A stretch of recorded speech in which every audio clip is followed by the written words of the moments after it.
Coach, it's been a while since we've last talked, but you're in charge. You got returning veterans. You got a long-term, lifetime, almost relationship with your opposing coach. Yes, sir. Talk about first as friends growing up together. Like I said, you live 2 blocks from each other and end up going to the same high school. You play on the same team. I think that creates more of a bond than anything else than just going to school with guys. When you play with guys, and there was times he may have been a quarterback and I was a running back, so I had to get the ball from him. I may have been playing wide receiver and he's throwing me the ball or something like that. So we've always had a good relationship in terms of being good teammates, and then we separated and went to 2 different colleges, but we still always kept in touch. Got into the same profession, so we always talked to each other about what was going on, either in our lives or coaching profession, bouncing some things, ideas back and forth about what the next step may be.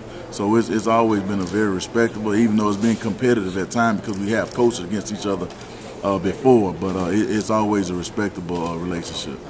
Talk about taking charge of the game last season, and now 1 year in after being the person on the sideline. I think it's a big difference because last year we were probably going into the game with maybe 3 starters on each side of the ball. Now we come back with 7 to 9, depending on how you count it.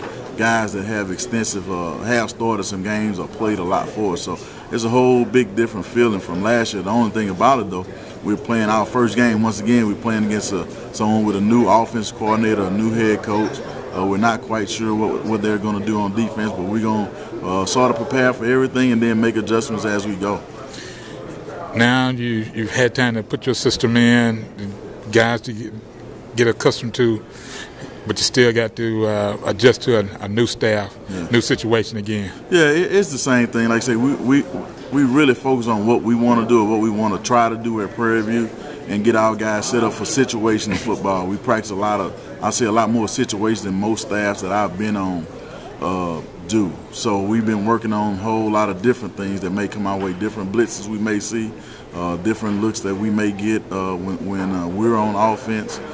Different things that they may do on defense that they've had success with before, so and some things that we think that Coach Ashbury may want to do from his previous coaching days. So we got to prepare for a lot, and hopefully our guys are gel and they're going to play hard and we come out victorious at the end of the day.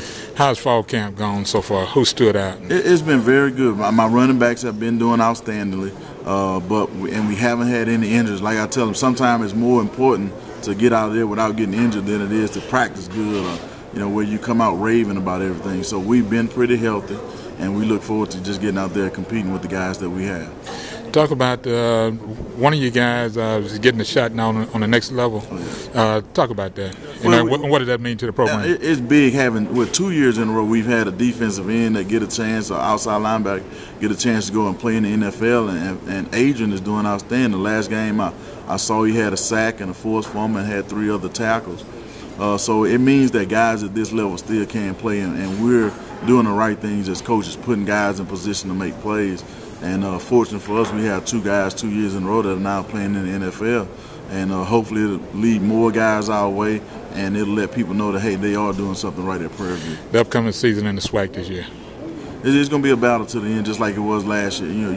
We had a lot of young ball clubs last year, and now we have more veteran ball clubs throughout the conference, more quarterbacks that have come back, so I expect the passing numbers to obviously go up. So, like I said, at the end of the day, it may come down to the last play of the last game of the season to see who gets to Birmingham. And is there anything that I hadn't asked, hadn't thought about as far as Prairie View A&M University Panthers, football or academics or whatever? Nah, I think we're doing everything right up there. We're doing a good job academically, graduating kids, and we're getting ready to get out there in the work world, whether it's in football or not. We're getting guys ready for the next level. Reintroduce yourself and we'll close out. All right, Heishma, the head football coach, Prairie View A&M. This is Jerry Lee Woodley Jr. with the College Sports Report.